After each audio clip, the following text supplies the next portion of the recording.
നമസ്കാരം. ആനന്ദ് ഇന്റർനാഷണൽ ന്യൂസിലേക്ക് സ്വാഗതം. പ്രധാന വാർത്തകൾ. നിയുക്ത ബ്രിട്ടൻ പ്രധാനമന്ത്രി ആന്റി ബെൻഹാമിനെ പിന്തുണച്ച് നിലവിലെ UK പ്രധാനമന്ത്രി കെയർ സ്റ്റാമർ. അടുത്ത പൊതു തിരഞ്ഞെടുപ്പിൽ ലേബർ പാർട്ടി ബെൻഹാമിന്റെ നേതൃത്വത്തിൽ വിജയിക്കണമെന്ന ആഗ്രഹം തുറന്നു പറഞ്ഞ സ്റ്റാമർ, പാർട്ടിക്ക് തന്റെ ഭരണകാലത്ത് രാജ്യം കൈവരിച്ച നേട്ടങ്ങളുടെ അടിത്തറയിൽ നിന്നുകൊണ്ട് മുന്നോട്ടു പോകാൻ സാധിക്കുമെന്നും സ്റ്റാമർ. പുതിയ പ്രധാനമന്ത്രിക്ക് അന്താരാഷ്ട്ര കാര്യങ്ങളിൽ നിന്നും പൂർണ്ണമായും വിട്ടുനിൽക്കാൻ കഴിയില്ലെന്നും ലോകവേദിയിൽ പ്രശ്നങ്ങൾ UKക്ക് കൃത്യമായി പങ്കുണ്ടെന്ന മുന്നറിയിപ്പുമായി ബെൻഹാമിന് നൽകിയ സ്റ്റാമർ.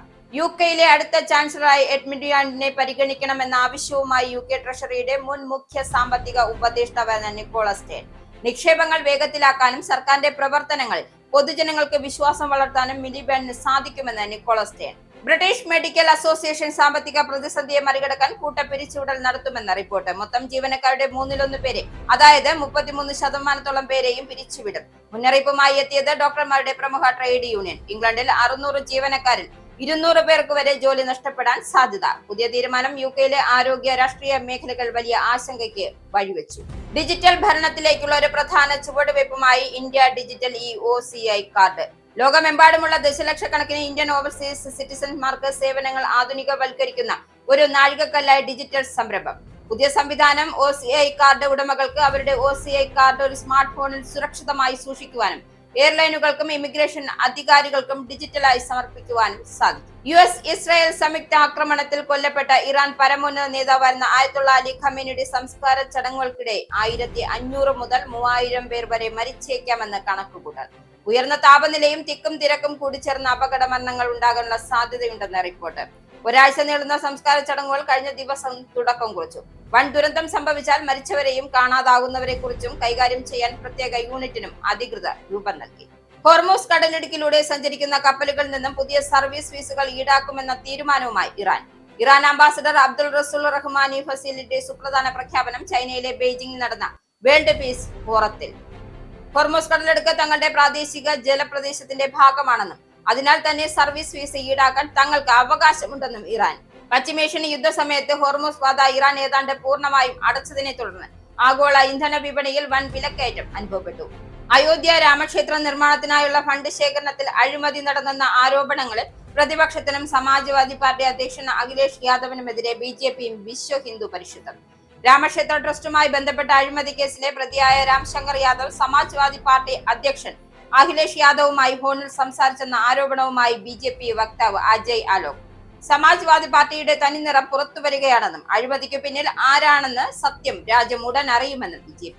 തന്റെ പേഴ്സണൽ സ്റ്റാഫിലുണ്ടായിരുന്നവർ രാജിവെച്ച സംഭവത്തിൽ വിശദീകരണവുമായി ആരോഗ്യമന്ത്രി K മുരളീധരൻ. ജോലിഭാരം ഏറ്റെടുക്കാൻ പ്രയാസമുള്ളവർ ഒഴിഞ്ഞു പോകുമ്പോൾ പുതിയ ആളുകളെ നിയമിക്കുമെന്നും താൻ രാത്രി 12 മണി വരെ സെക്രട്ടേറിയറ്റിൽ ജോലി ചെയ്യുന്ന ആളാണെന്നും അത്രയും സമയം ഇരിക്കാൻ പ്രായോഗിക ബുദ്ധിമുട്ട് കാരണമാണ് ചിലർ സ്വയം ഒഴിഞ്ഞുപോയതെന്നും മന്ത്രി. സംസ്ഥാനത്ത് പകർച്ചവ്യാധികൾ നിലവിൽ നിയന്ത്രണ വിധേയമാണെന്നും എന്നാൽ മഴ കനത്താൽ ഡെങ്കിപ്പനി പടരാൻ സാധ്യതയുണ്ട് എന്നും ആരോഗ്യമന്ത്രി K മുരളീധരൻ. വാർത്തകൾ വിശദമായി. നിലവിലെ UK പ്രധാനമന്ത്രി കെയർ സ്റ്റാമർ പദവി ഒഴിയാൻ ഒരുങ്ങുന്ന പശ്ചാത്തലത്തിൽ തന്റെ പിൻഗാമിയായി ഏറ്റവും കൂടുതൽ സാധ്യത കൽപ്പിക്കുന്ന ആന്റി ബെൻഹാമിനെ പിന്തുണച്ച് രംഗത്ത്. അടുത്ത പൊതു തെരഞ്ഞെടുപ്പിൽ ലേബർ പാർട്ടി ആന്റി ബെൻഹാമിന്റെ നേതൃത്വത്തിൽ വിജയിക്കുമെന്ന് കെയർ സ്റ്റാമർ ആഗ്രഹം പ്രകടിപ്പിച്ചു. തന്റെ ഭരണകാലത്ത് രാജ്യം കൈവരിച്ച നേട്ടങ്ങളുടെ അടിത്തറയിൽ നിന്നുകൊണ്ട് പാർട്ടിക്ക് മുന്നോട്ടു പോകാൻ സാധിക്കുമെന്നും കെയർ സ്റ്റാമർ. മാഞ്ചസ്റ്ററിലെ മുൻ മേയറായ ബെൻഹാമിനോട് തനിക്ക് വ്യക്തിപരമായി യാതൊരു വിദ്വേഷമില്ല എന്ന് സ്റ്റാമർ വ്യക്തമാക്കി. ബെൻഹാം എവർട്ടൺ ഫുട്ബോൾ ക്ലബിനെ പിന്തുണയ്ക്കുന്നതിനെ തമാശയായി പരാമർശിച്ച അദ്ദേഹം തങ്ങൾ നല്ല സൗഹൃദത്തിലാണെന്നും കൂട്ടിച്ചേർത്തു. പുതിയ പ്രധാനമന്ത്രിക്ക് അന്താരാഷ്ട്ര കാര്യങ്ങളിൽ നിന്നും പൂർണ്ണമായും വിട്ടുനിൽക്കാൻ കഴിയില്ല എന്നും ലോകവേദിയിലെ പ്രശ്നങ്ങളിൽ UKക്ക് കൃത്യമായ പങ്കുണ്ടെന്നും സ്റ്റാമർ ബെൻഹാമിന് മുന്നറിയിപ്പ് നൽകി.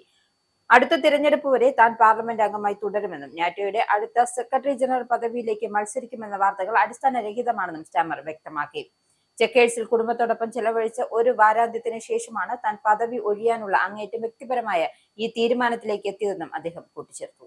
UK പ്രധാനമന്ത്രിയായി ആന്റി ബെൻഹാം എത്തുമ്പോൾ UK രാഷ്ട്രീയത്തിലെയും സാമ്പത്തിക നയങ്ങളിലെയും പുതിയ ചർച്ചകൾക്ക് വഴിവെച്ചിരിക്കുകയാണ്. നിലവിലെ ഊർജ്ജ സെക്രട്ടറിയായ എഡ് മിലിബാൻഡിനെ അടുത്ത ചാൻസലറായി നിയമിക്കണം എന്ന ആവശ്യവുമായി എത്തിയിരിക്കുകയാണ് UK ട്രഷറിയുടെ മുൻ മുഖ്യ സാമ്പത്തിക ഉപദേഷ്ടാവായിരുന്ന നിക്കോളസ് സ്റ്റേൺ. ലേബർ പാർട്ടിയുടെ പുതിയ നേതൃത്വത്തിലേക്ക് വരാൻ സാധ്യതയുള്ള ആന്റി ബെൻഹാമിനോട് എഡ് മിലിബാൻഡിനെ അടുത്ത ചാൻസലറായി നിയമിക്കാൻ ആവശ്യപ്പെട്ടിരിക്കുകയാണ് UK ട്രഷറിയുടെ മുൻ മുഖ്യ സാമ്പത്തിക ഉപദേഷ്ടാവായിരുന്ന നിക്കോളസ് സ്റ്റേൺ. ഈ ആവശ്യം ഉന്നയിക്കുന്നതിനായി വ്യക്തമായ കാരണം അദ്ദേഹം വ്യക്തമാക്കുന്നുണ്ട്. നിലവിലെ ഊർജ്ജ സെക്രട്ടറിയായ എഡ് മിലിബാൻഡിന് രാജ്യത്തിന്റെ സമ്പദ് വ്യവസ്ഥയെ പുനരുജ്ജീവിപ്പിക്കാനുള്ള ധീരമായ കാഴ്ചപ്പാടും ആവശ്യത്തിന് പരിചയ സമ്പത്തുമുണ്ട് എന്ന് നിക്കോളാസ് സ്റ്റേൻ വാദിക്കുന്നു. നിക്ഷേപങ്ങൾ വേഗത്തിലാക്കാനും സർക്കാരിന്റെ പ്രവർത്തനങ്ങളിൽ പൊതുജനങ്ങൾക്ക് വിശ്വാസം വളർത്താനും മിലിബാൻഡിന് സാധിക്കുമെന്നാണ് അദ്ദേഹത്തിന്റെ വിലയിരുത്തൽ. എഡ് മിലിബാൻഡിനെ കൂടാതെ മുൻ ആരോഗ്യ സെക്രട്ടറി വെസ്റ്റ് കീറ്റിംഗ്, ആഭ്യന്തര സെക്രട്ടറി ഷബാന മഹ്മൂദ് എന്നിവരെയും അടുത്ത ചാൻസലർ പദവിയിലേക്ക് പരിഗണിക്കുന്നതായാണ് സൂചനകൾ.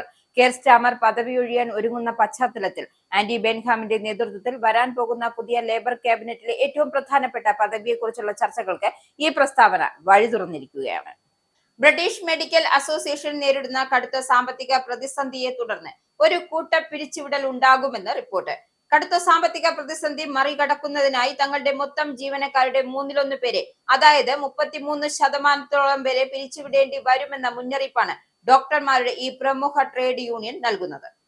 ഇംഗ്ലണ്ടിലുള്ള ആകെ 600 ജീവനക്കാരിൽ 200 പേർക്ക് വരെ ജോലി നഷ്ടപ്പെടാൻ സാധ്യതയുണ്ട് എന്ന് റിപ്പോർട്ടുകൾ സൂചിപ്പിക്കുന്നു. യൂണിയന്റെ ഈ നീക്കം ജീവനക്കാർക്കിടയിൽ വലിയ തോതിലുള്ള ആശങ്കയ്ക്കും അമർഷത്തിനും കാരണമായിട്ടുണ്ട്. BMA കാണിക്കുന്നത് കടുത്ത കാപട്യവും ഭയാനകമായ പെരുമാറ്റവുമാണെന്ന് ജീവനക്കാർ ആരോപിക്കുന്നു. ശമ്പള വർധനവും മെച്ചപ്പെട്ട ജോലി സാഹചര്യങ്ങളും ആവശ്യപ്പെട്ട് റെസിഡന്റ് ഡോക്ടർമാർ സർക്കാർ കരാർ അംഗീകരിക്കപ്പെടാൻ വോട്ട് രേഖപ്പെടുത്തുകയും പണിമുടക്കുകൾക്ക് താൽക്കാലിക വിരാമമാവുകയും ചെയ്തതിന് തൊട്ടു പിന്നാലെയാണ് യൂണിയനകത്തെ ഈ പ്രതിസന്ധി പുറത്തുവരുന്നത്. തങ്ങളുടെ അംഗങ്ങളായ ഡോക്ടർമാരുടെ അവകാശങ്ങൾക്കായി പോരാടുന്ന ഒരു പ്രമുഖ സംഘടന സ്വന്തം ജീവനക്കാരെ കൂട്ടത്തോടെ പിരിച്ചുവിടാൻ ഒരുങ്ങുന്നത് UK-യിലെ ആരോഗ്യ രാഷ്ട്രീയ മേഖലയിൽ വലിയ ചർച്ചയായിട്ടുണ്ട്. India government electronic overseas citizens of India card അവതരിപ്പിച്ചു. ഇത് ലോകമെമ്പാടുമുള്ള ദശലക്ഷക്കണക്കിന് ഇന്ത്യൻ ഓവർസീസ് സിറ്റിസൺമാർക്ക് OCI സേവനങ്ങൾ ആധുനികവൽക്കരിക്കുന്ന ഒരു നാഴികക്കല്ലായ ഡിജിറ്റൽ സംരംഭമാണ്.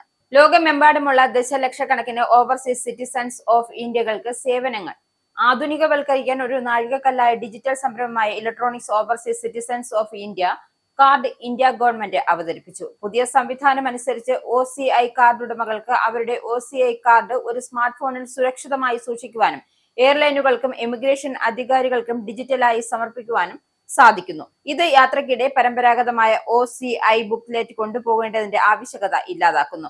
ആഗോള ഇന്ത്യൻ പ്രവാസികൾക്ക് സർക്കാർ സേവനങ്ങൾ കൂടുതൽ പ്രാപ്യവും കാര്യക്ഷമവും സുരക്ഷിതവുമാക്കുന്നതിനായി രൂപകൽപ്പന ചെയ്തിട്ടുള്ള ഇന്ത്യയുടെ വിശാലമായ ഡിജിറ്റൽ ഗവേണൻസ് പ്രോഗ്രാമിന്റെ ഭാഗമാണ് ഈ OCI. ഒരു പൂർണ്ണ ഡിജിറ്റൽ OCI അനുഭവം നിലവിലുള്ള മിക്ക OCI കാർഡ് ഉടമകൾക്കും പുതിയ OCI അപേക്ഷ സമർപ്പിക്കാതെയോ ഫിസിക്കൽ വെരിഫിക്കേഷൻ അപ്പോയിന്റ്മെന്റ് പങ്കെടുക്കാതെയോ അവരുടെ ഈ OCI കാർഡ് ഡിജിറ്റലായി ലഭിക്കും.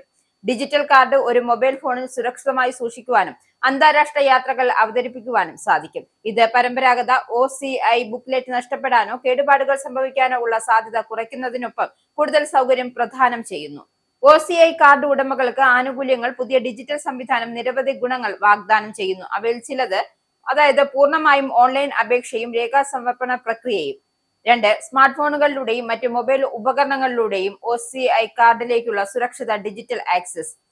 3. വേഗത്തിലുള്ള പ്രോസസിംഗ് ഡിജിറ്റൽ ഇഷ്യൂ. 4. ഭൗതിക രേഖകൾ നഷ്ടപ്പെടുന്നതിനോ കേടുവരുത്തുന്നതിനുള്ള സാധ്യത കുറയ്ക്കുന്നു. 5. വേഗത്തിലുള്ള പരിശോധനയും സുഗമമായ ഇമിഗ്രേഷൻ ക്ലിയറൻസും.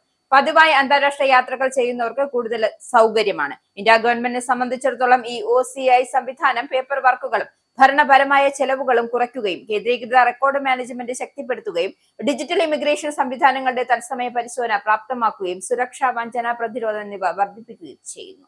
UK സർക്കാർ സ്ത്രീകൾക്കും പെൺകുട്ടികൾക്കും വേണ്ടിയുള്ള വിദേശ വിദ്യാഭ്യാസ പദ്ധതി 2 വർഷത്തിനു ശേഷം നിർത്തലാക്കി. സർക്കാരിന്റെ ഈ പുതിയ നീക്കത്തെ അന്താരാഷ്ട്ര വികസന രംഗത്ത് UK വരുത്തിയ വലിയൊരു നയമാറ്റമായാണ് കാണുന്നത്. ആഫ്രിക്ക, ഏഷ്യ, മിഡിൽ ഈസ്റ്റ് എന്നിവിടങ്ങളിലായി 10 ലക്ഷം പെൺകുട്ടികളെ സ്കൂളുകളിലും ഉന്നത വിദ്യാഭ്യാസത്തിലും നിലനിർത്തുക എന്ന ലക്ഷ്യത്തോടെ ആരംഭിച്ച ഒരു പ്രമുഖ വിദേശ വിദ്യാഭ്യാസ പദ്ധതിയാണ് 2 വർഷത്തിനു ശേഷം ബ്രിട്ടീഷ് സർക്കാർ നിർത്തലാക്കിയത്. സ്ത്രീ ശാക്തീകരണത്തിനായുള്ള ഉന്നത വിദ്യാഭ്യാസം ശക്തിപ്പെടുത്തൽ എന്നായിരുന്നു ഈ പദ്ധതിയുടെ പേര്. മുൻപ് അധികാരത്തിലിരുന്ന കൺസർവേറ്റീവ് സർക്കാർ വലിയ പ്രാധാന്യത്തോടെ കൊട്ടിഘോഷിച്ച് അവതരിപ്പിച്ച ഈ പദ്ധതിക്ക് 45 മില്യൺ പൗണ്ട് ബഡ്ജറ്റ് ഉണ്ടായിരുന്നു. എന്നാൽ ധനസഹായം വെട്ടിക്കുറച്ചതിനെ തുടർന്ന് ഇതിന്റെ ടെൻഡർ UK-യുടെ വിദേശ കോമൺവെൽത്ത് വികസന ഓഫീസ് പിൻവലിക്കുകയായിരുന്നു. ആഗോളതലത്തിൽ ദരിദ്ര രാജ്യങ്ങളിലെ പെൺകുട്ടികളുടെ വിദ്യാഭ്യാസത്തെയും സ്ത്രീ ശാക്തീകരണത്തെയും ലക്ഷ്യമിട്ടുള്ള വലിയൊരു രാജ്യാന്തര പദ്ധതിക്കാണ് ഇതോടെ അന്ത്യമായിരിക്കുന്നത്. US-ഇസ്രായേൽ സംയുക്ത ആക്രമണത്തിൽ കൊല്ലപ്പെട്ട ഇറാൻ പരമോന്നത നേതാവായിരുന്ന ആയത്തുള്ള അലി ഖമേനിയുടെ സംസ്കാര ചടങ്ങുകൾക്കിടെ 1500 മുതൽ 3000 പേർ വരെ മരിച്ചേക്കാമെന്ന് കണക്കുകൂട്ടൽ. ഒരാഴ്ച നീളുന്ന സംസ്കാര ചടങ്ങുകൾക്ക് കഴിഞ്ഞ ദിവസം തുടക്കം കുറിച്ചു. വിലാപയാത്രയ്ക്കിടെ തിക്കിലും തിരക്കിലും മറ്റു അത്യാഹിതങ്ങളിലും പെട്ട് നിരവധി പേർ മരണപ്പെട്ടേക്കാം എന്നാണ് ഇറാൻ കണക്കുകൂട്ടുന്നതായി ജർമ്മൻ ന്യൂസ് പേപ്പറായ ഡൈ വെൽറ്റ് റിപ്പോർട്ട് ചെയ്യുന്നു. ഇറാനിയൻ റെഡ് ക്രസന്റും നാഷണൽ ക്രൈസ് മാനേജ്മെന്റ് ഓർഗനൈസേഷനും Iran first vice president Muhammad Reza ആരിഫിന് എഴുതിയ രഹസ്യ കത്തിനെ ഉദ്ധരിച്ചാണ് റിപ്പോർട്ട്. ചടങ്ങുകളിൽ പ്രതീക്ഷിച്ചതിലുമേറെ ജനക്കൂട്ടം ഉണ്ടാകുമെന്നാണ് അധികൃതർ കരുതുന്നത്. ഉയർന്ന താപനിലയും തിക്കും തിരക്കും എല്ലാം ചേർന്ന് അപകട മരണങ്ങൾ ഉണ്ടാകാനുള്ള സാധ്യത ഏറെയാണ്. ഇതേ തുടർന്ന് ടെഹ്റാനിലെ ബെഹ്ഷത്ത് സഹ്റ ഖബറിസ്ഥാനിൽ 1000-ഓളം പുതിയ കല്ലറകൾ ഒരുക്കിയതായും ജീവനക്കാരനെ ഉദ്ധരിച്ച് റിപ്പോർട്ടിൽ വ്യക്തമാക്കുന്നു. ഇത്രയും വലിയ ജനത്തിരക്കും കൊടും ചൂടും ഉള്ളപ്പോൾ എന്ത് സംഭവിക്കുമെന്ന് ആർക്കും പറയാനാകില്ല. തയ്യാറാക്കിയ കല്ലറകൾ നിലവിലുണ്ട്. 3000 പേർ വരെ മരിച്ചാലും അടക്കം ചെയ്യാനുള്ള സൗകര്യങ്ങൾ തയ്യാറാണെന്നാണ് ടെഹ്റാൻ മുനിസിപ്പാലിറ്റി ഉദ്യോഗസ്ഥർ പറഞ്ഞത്. വൻ ദുരന്തം സംഭവിച്ചാൽ മരിച്ചവരെയും കാണാതാകുന്നവരെയും കൈകാര്യം ചെയ്യാൻ പ്രത്യേക യൂണിറ്റിനും അധികൃതർ രൂപം നൽകിയിട്ടുണ്ട്. ഹോർമൂസ് കടലിടുക്കിലൂടെ സഞ്ചരിക്കുന്ന കപ്പലുകളിൽ നിന്നും പുതിയ സർവീസ് ഫീസുകൾ ഈടാക്കുമെന്ന് ഇറാൻ. ചൈനയിലെ ബെയ്ജിംഗ് നടന്ന വേൾഡ് പീസ് ഫോറത്തിലാണ് ചൈനയിലെ ഇറാൻ അംബാസഡർ അബ്ദുൾ റസൂൽ റഹ്മാനി ഫസ്ലി ഈ സുപ്രധാന പ്രഖ്യാപനം നടത്തിയത്. ഹോർമൂസ് കടലിടുക്ക് തങ്ങളുടെ പ്രാദേശിക ജലപ്രദേശത്തിന്റെ ഭാഗമാണെന്നും അതിനാൽ തന്നെ സർവീസ് ഫീസ് ഈടാക്കാൻ തങ്ങൾക്ക് അവകാശമുണ്ട് എന്നും ഇറാൻ വ്യക്തമാക്കി. ഇതൊരു ടോൾ അല്ലെന്നും മറിച്ച് സുരക്ഷിതമായ യാത്ര ഉറപ്പാക്കുന്നതിനും കപ്പലുകളുടെ ഗതാഗതം മേൽനോട്ടം വഹിക്കുന്നതിനും വേണ്ടിയുള്ള ഫീസാണെന്നും അംബാസഡർ വ്യക്തമാക്കി. വൻതോതിലുള്ള കപ്പൽ ഗതാഗതം മൂലമുണ്ടാകുന്ന പരിസ്ഥിതി പ്രത്യാഘാതങ്ങൾ കൈകാര്യം ചെയ്യുന്നതിനും ഈ തുക ഉപയോഗിക്കുമെന്നും അദ്ദേഹം പറഞ്ഞു. കൂടാതെ പ്രയാസകരമായ സമയങ്ങളിൽ ഇറാനൊപ്പം സൗഹൃദ രാജ്യങ്ങളിലെ കപ്പലുകൾക്ക് ഫീസിൽ പ്രത്യേക പരിഗണനയും ഇളവുകളും നൽകുമെന്നും അദ്ദേഹം ഉറപ്പു നൽകി. ലോകത്തിലെ ക്രൂഡ് ഓയിലിന്റെയും ദ്രവീകൃത പ്രകൃതിവാതകത്തിന്റെയും 1/5 കടന്നു പോകുന്ന അതീവ തന്ത്രപ്രധാനമായ പാത കൂടിയാണിത്. പശ്ചിമേഷ്യൻ യുദ്ധ സമയത്ത് ഇറാൻ ഈ പാത ഏതാണ്ട് പൂർണ്ണമായും അടച്ചിട്ടതിനെ തുടർന്ന് ആഗോള ഇന്ധന വിപണിയിൽ വൻ വിലക്കയറ്റം അനുഭവപ്പെട്ടിരുന്നു. യുദ്ധം അവസാനിപ്പിക്കാൻ അമേരിക്കയുമായി പ്രാഥമിക കരാറിലെത്തിയ ശേഷമാണ് ഇറാൻ ഹോർമൂസിലെ ഉപരോധം നീക്കിയത്. നിലവിൽ സംഘർഷത്തിന് സ്ഥിരമായ പരിഹാരം കാണാമെന്നുള്ള ചർച്ചകൾ ഇരു രാജ്യങ്ങളും തമ്മിൽ തുടർന്നു വരികയാണ്. ഇതിനിടെയാണ് ഫീസ് ഏർപ്പെടുത്താനുള്ള ഇറാന്റെ നീക്കം അന്താരാഷ്ട്ര തലത്തിൽ ശ്രദ്ധ നേടുന്നത്. വിതരണ ശൃംഖലയിലെ പുതിയ നിബന്ധനകൾ ഇന്ധനവിലയെ ബാധിക്കുമോ എന്ന ആശങ്ക പല രാജ്യങ്ങളും പങ്കുവെക്കുന്നുണ്ട്. അമേരിക്ക ഈ നീക്കത്തെ അംഗീകരിക്കുന്നില്ല എങ്കിലും തങ്ങളുടെ ഉടമസ്ഥതയിലുള്ള ജലപാതയിൽ സുരക്ഷാ മേൽനോട്ടത്തിനും പരിസ്ഥിതി സംരക്ഷണത്തിനും പണം ഈടാക്കാനുള്ള അവകാശം തങ്ങൾക്കുണ്ട് എന്ന ഉറച്ച നിലപാടിലാണ് ഇറാൻ. ഒമാനുമായി സഹകരിച്ച് ജലപാതയിൽ പുതിയ ക്രമീകരണങ്ങൾ നടപ്പിലാക്കാനുള്ള പ്രവർത്തനങ്ങൾ ഇറാൻ ആരംഭിച്ചു കഴിഞ്ഞു. യുദ്ധം അവസാനിപ്പിക്കുന്നതിന്റെ ഭാഗമായി ഇറാനും അമേരിക്കയും തമ്മിലുണ്ടാക്കിയ ആദ്യ കരാർ അനുസരിച്ച് 60 ദിവസത്തേക്ക് വാണിജ്യ കപ്പലുകൾക്ക് സൗജന്യമായി കടന്നു പോകാൻ അനുവാദമുണ്ടായിരുന്നു എങ്കിലും അതിനുശേഷം എന്ത് നിബന്ധനകളാണ് നിലവിൽ വരിക എന്ന കാര്യത്തിൽ വ്യക്തത വന്നിട്ടില്ല. ഇസ്രായേൽ പ്രധാനമന്ത്രി ബെഞ്ചമിൻ നെതന്യാഹു അടുത്ത ആഴ്ച വൈറ്റ് ഹൌസ് സന്ദർശിച്ചേക്കുമെന്ന് US പ്രസിഡന്റ് ഡൊണാൾഡ് ട്രംപ്. തങ്ങളുടെ ബന്ധത്തിൽ ആരാണ് ബോസ് എന്ന് നെതന്യാഹുവിനെ കൃത്യമായി അറിയാമെന്നും ട്രംപ് ഒരു ഫോൺ അഭിമുഖത്തിനിടെ എക്സിനോട് പറഞ്ഞു. തങ്ങൾ തമ്മിൽ നല്ല ബന്ധമാണുള്ളതെന്ന് ട്രംപ് അവകാശപ്പെടുമ്പോഴും അധികാര ശ്രേണിയിലെ തന്റെ മേധാവിത്വം ആവർത്തിക്കുകയാണ് ട്രംപ്. അമേരിക്കയും ഇസ്രയേലും സംയുക്തമായി ആരംഭിച്ച ഇറാനെതിരായ യുദ്ധം അവസാനിപ്പിക്കാനുള്ള നീക്കങ്ങളെ ചൊല്ലി ഇരു നേതാക്കളും തമ്മിൽ കടുത്ത ഭിന്നത നിലനിൽക്കുന്ന പശ്ചാത്തലത്തിലാണ് ഈ പരാമർശം. ലെബനനിലെ ഇസ്രയേൽ യുദ്ധം ഇറാനുമായുള്ള സമാധാന ചർച്ചകളെ ബാധിക്കുന്നതിൽ ട്രംപ് പരസ്യമായി അതൃപ്തി പ്രകടിപ്പിച്ചിരുന്നു. ഇരുവരും അവസാനമായി നേരിൽ കണ്ടത് കഴിഞ്ഞ ഫെബ്രുവരി 11 അമേരിക്കയിൽ വെച്ചായിരുന്നു. ഉടൻ തന്നെ അമേരിക്കയിൽ വെച്ച് കാണാം എന്നായിരുന്നു ഇരുവരും വെള്ളിയാഴ്ച നടത്തിയ ഫോൺ സംഭാഷണത്തിൽ സമ്മതിച്ചതായി നെതന്യാഹുവിന്റെ ഓഫീസും സ്ഥിരീകരിച്ചു. എന്നാൽ ജൂലൈ 7, 8 തീയതികളിൽ തുർക്കിയിൽ നടക്കുന്ന നാറ്റോ ഉച്ചകോടിയിൽ പങ്കെടുക്കാൻ ട്രംപ് യാത്ര ചെയ്യുന്നതിനാൽ അടുത്ത ആഴ്ചയിലെ സന്ദർശനം പ്രായോഗികമായിക്കില്ല എന്നാണ് കൂടിക്കാഴ്ച തൊട്ടടുത്ത ആഴ്ചയിലേക്ക് മാറ്റിയേക്കുമെന്നും ഇസ്രായേൽ ഉദ്യോഗസ്ഥർ സൂചിപ്പിച്ചു. ഇനി പൗണ്ട്, യൂറോ, ഡോളർ, രൂപ ഇന്നത്തെ വിനിമയ നിരക്ക്. ഒരു പൗണ്ട് 127.56 ഇന്ത്യൻ രൂപ, ഒരു പൗണ്ട് 1.17 യൂറോ, ഒരു US ഡോളർ 95.22 ഇന്ത്യൻ രൂപ, ഒരു യൂറോ 108.92 ഇന്ത്യൻ രൂപ, ഒരു പൗണ്ട് 1.34 US ഡോളർ, ഒരു കനേഡിയൻ ഡോളർ 67.08 ഇന്ത്യൻ രൂപ. ഇനിയൊരു ഇടവേള. വീണ്ടും വാർത്തകളിലേക്ക്. അയോധ്യ രാമക്ഷേത്ര നിർമ്മാണത്തിനായുള്ള ഫണ്ട് ശേഖരണത്തിൽ അഴിമതി നടന്നു എന്ന ആരോപണങ്ങളിൽ പ്രതിപക്ഷത്തിനും സമാജ്വാദി പാർട്ടി അധ്യക്ഷൻ അഖിലേഷ് യാദവിനുമെതിരെ BJPയും വിശ്വ ഹിന്ദു പരിഷത്തും. രാമക്ഷേത്ര ട്രസ്റ്റുമായി ബന്ധപ്പെട്ട അഴിമതി കേസിലെ പ്രതിയായ രാംശങ്കർ യാദവ് എന്ന ടിന്നു യാദവ് സമാജ്വാദി പാർട്ടി അധ്യക്ഷൻ അഖിലേഷ് യാദവുമായി ഫോണിൽ സംസാരിച്ചിരുന്നതായും BJP വക്താവ് അജയ് ആലോകിന്റെ ആരോപണം. സമാജ്വാദി പാർട്ടിയുടെ തനിനിറം പുറത്തുവരികയാണെന്നും അഴിമതിക്ക് പിന്നിൽ ആരാണ് എന്ന സത്യം രാജ്യം ഉടൻ അറിയുമെന്നും BJP വക്താവ് വ്യക്തമാക്കി. കേസിലെ പ്രതിയായ ടിന്നു യാദവും അഖിലേഷും തമ്മിലുള്ള ഫോൺ സംഭാഷണങ്ങൾ ഇതിലേക്ക് വിരൽ ചൂണ്ടുന്നതായും അദ്ദേഹം അവകാശപ്പെട്ടു. ക്ഷേത്രത്തിലെ കാണിക്ക പണം മോഷ്ടിച്ചതിന് പിന്നിൽ സമാജ്വാദി പാർട്ടിക്ക് പങ്കുണ്ടെന്നും BJP സംശയിക്കുന്നു. കേസിലെ ഓരോ വിവരങ്ങളും പുറത്തു വരുമ്പോൾ ഈ മോഷണങ്ങൾക്ക് പിന്നിൽ യഥാർത്ഥത്തിൽ ആരാണ് പ്രവർത്തിച്ചതെന്ന സത്യം രാജ്യം അറിയുമെന്നും അജയ് ആലോക് അവകാശപ്പെട്ടു. സമാജ്വാദി പാർട്ടിക്ക് മുൻപും സാധുക്കളുടെയും സന്യാസിമാരുടെയും കോപം സഹിക്കാൻ കഴിഞ്ഞിട്ടില്ല എന്നും ഭാവിയിൽ അതിന് സാധിക്കില്ലെന്നും അദ്ദേഹം കൂട്ടിച്ചേർത്തു. സംഭാവനയിൽ ക്രമക്കേട് നടന്നിട്ടുണ്ടെങ്കിൽ തന്റെ പണം തിരികെ വേണമെന്ന കോൺഗ്രസ് നേതാവ് ദിഗ്വിജയ് സിംഗിന്റെ പ്രസ്താവനയോട് അദ്ദേഹം പ്രതികരിച്ചു. ദിഗ്വിജയ് സിംഗിനെ ഏറ്റവും വലിയ നിരീശ്വരവാദി എന്നാണ് അജയ് ആലോക് വിശേഷിപ്പിച്ചത്. ഇത്തരം നിരീശ്വരവാദികളുടെ പണം ഭഗവാൻ രാമന്റെ പാദങ്ങളിൽ എത്തേണ്ടതില്ല എന്നും സംഭാവന നൽകിയതിന്റെ രസീത് ഹാജരാക്കിയാൽ പണം പലിശ സഹിതം തിരികെ നൽകാമെന്നും അദ്ദേഹം വ്യക്തമാക്കി. വിപണിയിൽ ലഭിക്കുന്ന പെട്രോളിൽ 20% എഥനോൾ സാധാരണമായിരുന്നതിനു പിന്നാലെ ഡീസലിലും ബയോ ഇന്ധനം വ്യാപകമാക്കാൻ ഉറച്ചിരിക്കുകയാണ് കേന്ദ്ര സർക്കാർ. പരീക്ഷണാടിസ്ഥാനത്തിൽ ഡീസൽ 2% ഐസോബ്യൂട്ടനോൾ ചേർത്ത് പരീക്ഷണത്തിന് തുടക്കമായി. ഇതിനു പിന്നാലെ ഡീസൽ 15% വരെ ഐസോബ്യൂട്ടനോൾ ചേർക്കുന്നതിനാണ് ലക്ഷ്യമിടുന്നതെന്ന് വ്യക്തമാക്കി കേന്ദ്രം. സർക്കാരിന്റെ ബദൽ ഇന്ധന നയത്തിന്റെ ഭാഗമായി ഫോസിൽ ഇന്ധനങ്ങളെ ആശ്രയിക്കുന്നത് കുറയ്ക്കാൻ ലക്ഷ്യമിട്ടാണ് നടപടിയെന്നും അദ്ദേഹം പറഞ്ഞു. ഡീസലിൽ നേരിട്ട് എഥനോൾ ചേർക്കാൻ കഴിയില്ല. അതുകൊണ്ടാണ് എഥനോളിൽ നിന്നും തയ്യാറാക്കുന്ന ഐസോബ്യൂട്ടനോൾ എന്ന ബയോ ഇന്ധനം ഡീസലിൽ ചേർക്കുന്നതിന് പദ്ധതി തയ്യാറാക്കിയിട്ടുള്ളതെന്നും അദ്ദേഹം കൂട്ടിച്ചേർത്തു. ഡീസലിനു ബദലായി ഐസോബ്യൂട്ടനോൾ പ്രയോജനപ്പെടുത്തുകയാണ് ലക്ഷ്യം. ഇതിന്റെ പരീക്ഷണ പദ്ധതികളിൽ മികച്ച ഫലമാണ് കിട്ടിയത്. ജനറേറ്ററുകൾ എഥനോളിലും ഐസോബ്യൂട്ടനോളിലും വിജയകരമായി പ്രവർത്തിച്ചതായും ഗഡ്കരി അവകാശപ്പെട്ടു. ഊർജ്ജ സാന്ദ്രത കൂടിയ ബയോ ഇന്ധനമാണ് ഐസോബ്യൂട്ടനോൾ. എഞ്ചിനുകൾക്ക് അനുയോജ്യമായ രീതിയിലാണ് ഇത് തയ്യാറാക്കിയിരിക്കുന്നത്. സാധാരണ ബയോ ഇന്ധനങ്ങളെ അപേക്ഷിച്ച് മലിനീകരണം കുറവാണെന്ന് കണക്കാക്കുന്നു. ഡീസൽ ഐസോബ്യൂട്ടനോൾ പ്രായോഗികമായി കൂടിയ അളവിൽ ഉപയോഗിക്കാനായാൽ ഫോസിൽ ഇന്ധനങ്ങളുടെ ഇറക്കുമതി വീണ്ടും കുറയ്ക്കാൻ കഴിയുമെന്നാണ് സർക്കാരിന്റെ പ്രതീക്ഷ. E20 പെട്രോൾ ഉപയോഗിക്കുന്നത് വാഹനത്തിന്റെ മൈലേജ് കുറയ്ക്കുന്നതായും എഞ്ചിനുകൾ ഉൾപ്പെടെയുള്ള തകരാറുകൾക്ക് ഉണ്ടാക്കുന്നതായും ആക്ഷേപം ശക്തമാകുന്നതിനിടയിലാണ് ഡീസലിലും ബയോ ഇന്ധനം ചേർക്കാനുള്ള പദ്ധതിയുമായി നിതിൻ ഗഡ്കരി മുന്നോട്ട് വരുന്നത്. കാമുകിയെ കാണാൻ നിയന്ത്രണ രേഖ മറികടന്ന് ഇന്ത്യയിലെത്തിയ പാക് അധീന കശ്മീർ സ്വദേശിയായ സീഷാൻ മിർ ഒടുവിൽ സുരക്ഷിതനായി മാതൃരാജ്യത്തേക്ക് മടങ്ങി. ശനിയാഴ്ച ഉറിയിലെ അമൻ സേതു പാലം വഴി സീഷാനെ പാകിസ്ഥാൻ പ്രതിരോധ സേനയ്ക്ക് കൈമാറി. കാമുകിയെ കാണാനായി അതിർത്തി ലംഘിച്ച യുവാവിന്റെ സാഹസികതയെ മാനുഷിക പരിഗണനയോടെയാണ് ഇന്ത്യൻ അധികൃതർ കൈകാര്യം ചെയ്തത്. മടക്കയാത്രയ്ക്ക് മുൻപ് തന്റെ പ്രണയിനിയായ ഇറാം മാനുവിനെ കാണാൻ യുവാവിന് 3 മിനിറ്റ് സമയം അനുവദിച്ചു. കഴിഞ്ഞ മെയ് 31-നാണ് ഉറിയിലെ സിലിക്കോട്ട് മേഖലയിൽ വെച്ച് സീഷാനെ സുരക്ഷാ സേന പിടികൂടുന്നത്.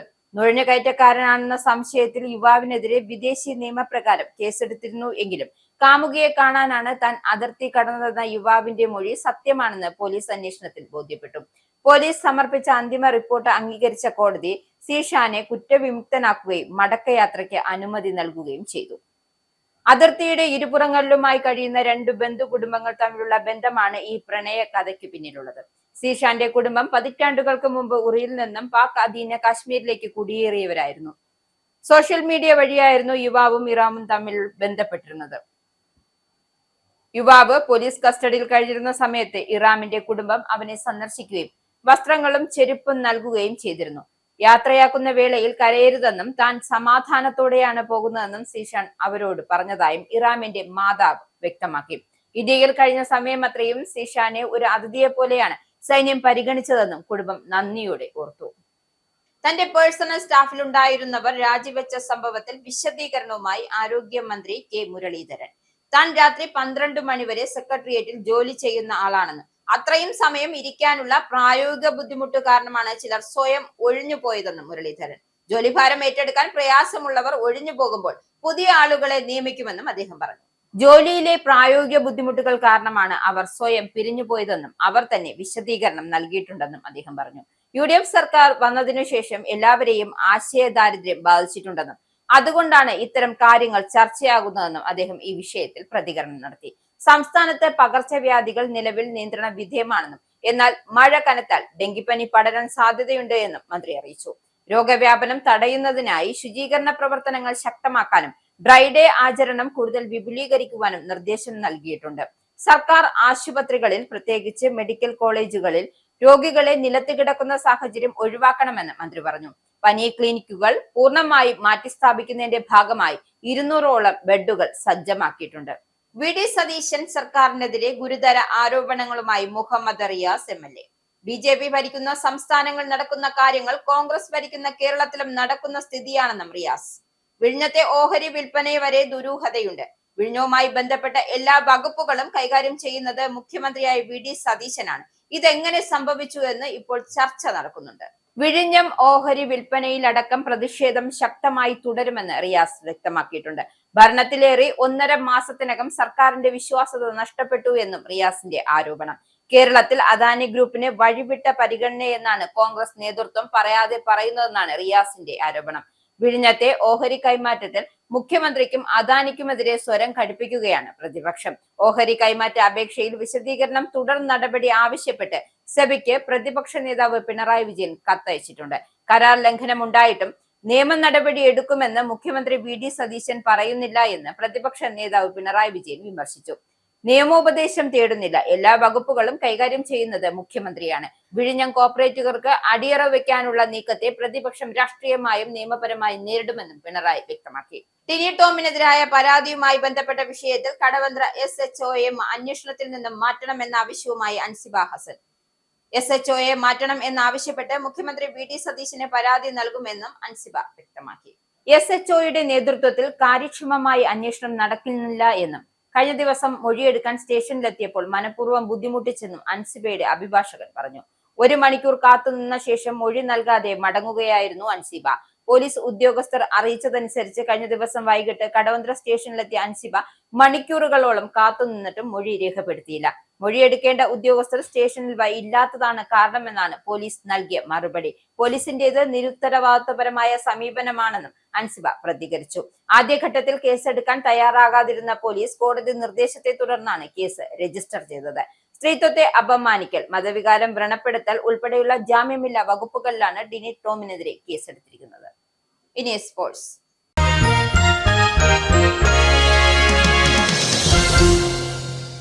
ക്വാർട്ടർ ഉറപ്പിക്കാൻ ലാറ്റിൻ അമേരിക്കൻ കരുത്തരായ ബ്രസീൽ ഇറങ്ങുന്നു. നോർവേയാണ് ബ്രസീലിന്റെ എതിരാളികൾ. ബ്രസീലിനെതിരെ ഇതുവരെ തോൽവി അറിഞ്ഞിട്ടില്ല എന്ന ആത്മവിശ്വാസത്തിലാണ് നോർവേ കളിക്കാനിറങ്ങുക. 1998 നടന്ന ലോകകപ്പിലെ ഗ്രൂപ്പ് മത്സരത്തിൽ 1-നെതിരെ 2 ഗോളുകൾക്കാണ് ബ്രസീലിനെ നോർവേ തോൽപ്പിച്ചത്. അതുകൂടാതെ നടന്നിട്ടുള്ള 3 മത്സരങ്ങളിലും ബ്രസീലിനെ സമനിലയിൽ തളയ്ക്കുവാൻ നോർവേക്ക് സാധിച്ചു. അതുകൊണ്ട് തന്നെ ഇത്തവണയും ബ്രസീലിനെ പൂട്ടാമെന്ന പ്രതീക്ഷയിലാണ് ഹാലണ്ടും സംഘവും എത്തുന്നത്. ടീമിന്റെ പ്രകടനത്തിൽ പലപ്പോഴും സ്ഥിരതയില്ല എങ്കിലും പരിശീലകൻ കാർലോ ആഞ്ചലോട്ടിൽ തന്നെയാണ് ബ്രസീൽ ആരാധകർ വിശ്വാസം അർപ്പിക്കുന്നത്. ഗോൾഡൻ ബൂട്ടിനായുള്ള പോരാട്ടത്തിൽ വിനീഷ്യസും ഹാലണ്ടും പട്ടികയിലുണ്ട്. 5 ഗോളുമായി ഹാലണ്ടും 4 ഗോളുമായി വിനീഷ്യസും കടുത്ത പോരാട്ടം കാഴ്ചവെക്കുമെന്ന് ഉറപ്പാണ്. വിനീഷ്യസ് ഹാലണ്ട് പോരാട്ടത്തിനപ്പുറം ഗബ്രിയേൽ ഹാലണ്ട് പോരാട്ടത്തിനും കൂടിയാണ് ന്യൂജേഴ്സി സാക്ഷിയാകാൻ പോകുന്നത്. പ്രീമിയർ ലീഗിൽ ആഴ്സണലിന്റെ സെന്റർ ബാക്കായ ഗബ്രിയേലിന്റെ സീസണിലുടനീളമുള്ള മികച്ച പ്രകടനം ആഴ്സണലിന്റെ ലീഗ് കിരീടം നേടിക്കൊടുക്കുന്നതിൽ പ്രധാന പങ്ക് വഹിച്ചിരുന്നു. മാഞ്ചസ്റ്റർ സിറ്റിക്ക് വേണ്ടി ഹാലണ്ടും കഴിഞ്ഞ സീസണിൽ മികച്ച പ്രകടനമായിരുന്നു കാഴ്ചവെച്ചത്. പ്രീമിയർ ലീഗിൽ പലപ്പോഴും ഹാലണ്ട് ഗബ്രിയേൽ പോരിന് ഫുട്ബോൾ പ്രേമികൾ സാക്ഷ്യം വഹിച്ചിട്ടുള്ളതാണ്. അതുകൊണ്ട് തന്നെയാണ് ഹാലണ്ടിനെ ഗബ്രിയേൽ പൂട്ടുമോ എന്നാണ് ഫുട്ബോൾ ആരാധകർ ഉറ്റുനോക്കുന്നത്. പ്രധാന വാർത്തകൾ ഒരിക്കൽ കൂടി. നിയുക്ത ബ്രിട്ടൻ പ്രധാനമന്ത്രി ആൻഡി ബെൻഹാമിനെ പിന്തുണച്ച് നിലവിലെ UK പ്രധാനമന്ത്രി കെയർ സ്റ്റാമർ. അടുത്ത പൊതു തിരഞ്ഞെടുപ്പിൽ ലേബർ പാർട്ടി ബെൻഹാമിന്റെ നേതൃത്വത്തിൽ വിജയിക്കണമെന്ന ആഗ്രഹം തുറന്നു പറഞ്ഞ സ്റ്റാമർ, പാർട്ടിക്ക് തന്റെ ഭരണകാലത്ത് രാജ്യം കൈവരിച്ച നേട്ടങ്ങളുടെ അടിത്തറയിൽ നിന്നുകൊണ്ട് മുന്നോട്ടു പോകാൻ സാധിക്കുമെന്നും സ്റ്റാമർ. പുതിയ പ്രധാനമന്ത്രിക്ക് അന്താരാഷ്ട്ര കാര്യങ്ങളിൽ നിന്നും പൂർണ്ണമായും വിട്ടുനിൽക്കാൻ കഴിയില്ലെന്നും ലോകവേദിയിൽ പ്രശ്നങ്ങൾ UKക്ക് കൃത്യമായി പങ്കുണ്ടെന്ന മുന്നറിയിപ്പുമായി ബെൻഹാമിന് നൽകിയ സ്റ്റാമർ. UKയിലെ അടുത്ത ചാൻസലറായി എഡ്മിഡിയാൻഡിനെ പരിഗണിക്കണമെന്ന ആവശ്യവുമായി UK ട്രഷറിയുടെ മുൻ മുഖ്യ സാമ്പത്തിക ഉപദേഷ്ടാവായ നിക്കോളസ് സ്റ്റേൺ. നിക്ഷേപങ്ങൾ വേഗത്തിലാക്കാനും സർക്കാരിന്റെ പ്രവർത്തനങ്ങളിൽ പൊതുജനങ്ങൾക്ക് വിശ്വാസം വളർത്താനും മിലിബാൻഡിന് സാധിക്കുമെന്ന് നിക്കോളസ് സ്റ്റേൺ.